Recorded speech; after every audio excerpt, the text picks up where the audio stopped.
এইবারে বিপিএলে সর্বোচ্চ রান করেছে নাজমুল হোসেন শান্ত এবং ৮ ম্যাচে ২৯২ রান করে বাংলাদেশের এই মুহূর্তে সবথেকে বেশি রান সংখ্যক এবং বিপিএলের টপ রান স্কোরারের মধ্যে আছে নাজমুল হোসেন শান্ত। তার রানটা যদি বলি, তিনি ৬০ বলে ১০১ সিলেটের এগেনস্টে, দ্বিতীয় ম্যাচে তিনি করেছেন ২৮ বলে ৩৭, তৃতীয় ম্যাচ এটা ঢাকার বিপক্ষে, তৃতীয় ম্যাচে নোয়াখালীর বিপক্ষে করেছেন ২০ বলে ২৪, চতুর্থ ম্যাচে রংপুরে ৩০ বলে ৪১, এটাও খুব ভালো ইনিংস ছিল।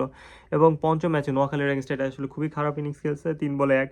এবং তারপরে আসলে তার এই ব্যাটিংয়ের যে একটা ধাক্কা বা ধকলটা শুরু হয়, সেটা আসলে শুরু হয় এই ৩ বলে ১। তারপরের ম্যাচেও ১০ বলে ৭ করছেন চট্টগ্রামের এগেনস্টে, এবং তারপরের ম্যাচে আবার রংপুরের এগেনস্টে তিনি ভালো করছেন ৪২ বলে ৭৬, এবং মোটামুটি এটি ম্যাচ উইনিং নক ছিল। এবং রংপুরের ওই ম্যাচে কিন্তু তাহিদ হৃদয় ৯৭ রান করছে বল খেয়ে, কিন্তু ইম্প্যাক্টফুল ইনিংস যাকে বলে, ৪২ বলে ৭৬ রানটা কিন্তু তিনি দলের জন্য খেলেছে। এবং শান্তর প্রতিটা ইনিংস আপনি যে ১০১ দেখেন, ৩৭ দেখেন বা ৪১ দেখেন, 30+ ইনিংস 4টা আছে, এবং 30+ ইনিংস 4টাই কিন্তু তিনি বল খায় নাই বা দলের মিডল ওভারে যিনি নামছেন তিনি কিন্তু ব্যাটিংটা বা মিডল ওভারের রান রেটটা কিন্তু স্লো হইতে দেয় নাই। সবসময় দলের সাথে মানে খাপ খেয়ে খেলার চেষ্টা করেছেন এবং দলকে রীতিমতো জেতানোর ট্রাই করছেন। মানে দলটাকে একদম ডুবিয়ে আসেন। একটা ম্যাচেও কিন্তু বলা যায় যে 30+ ইনিংস তিনি যেগুলো খেলেছেন, তিনি যেগুলো রান করছেন দলকে ডুবান নাই। যেমন আমরা তাহিদ হৃদয়ের ব্যাটিং দেখি যে তাহিদ হৃদয় কিন্তু রান করতেছেন কিন্তু দলের পুরো ডুবাই আসছেন। তিনি 90+ ইনিংস খেলছে, তাও কিন্তু দল জিততে পারেনি, কারণ তার ওই ধরনের ওই ক্যাপাসিটি ছিল না। মিডল ওভারে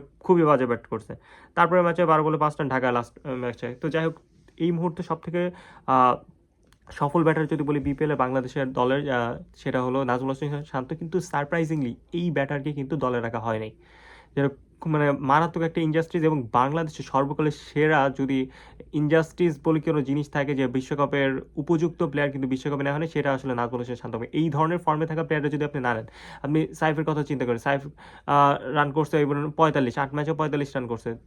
নুরুল হাসান সোহান ৮ ম্যাচে ৩০ রান করছে, তিনি ২৯২ রান, কই ৪৫ কই ৩০, তুই ২৯২। আপনি মানে তফাৎটা বুঝতেছেন, কিন্তু তারপরেও কিন্তু তাকে দলে রাখা হয়নি।